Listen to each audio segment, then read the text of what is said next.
guys! Today I'm going to be showing you how to change Google Maps voice and language on an iPhone. This is going to look slightly different in comparison to doing this on an Android phone. On an iPhone, Google Maps doesn't have its own voice engine, and therefore it defers to iOS default text-to-speech and language settings. So in this case, in order to change your Google Maps voice, you'll have to change your entire device's language. So first and foremost, we're going to change the language of our phone. To do this, we're going to launch our settings. We're going to scroll down and we're going to go into General. Then we're going to go into Language and Region.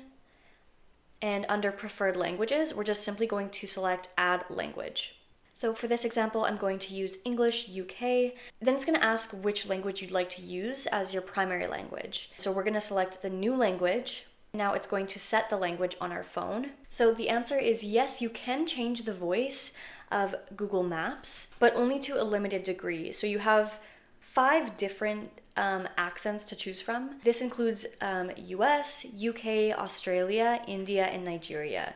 And they will all retain the same female Google Maps voice, but with a slight accent. If ever you wanted to go back to that other language that you had before, you would just simply click Add Language again, select the language you want, and make it the primary language.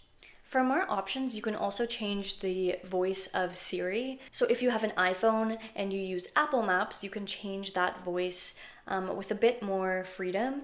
To do this, you're just going to scroll down in your settings to Siri and search.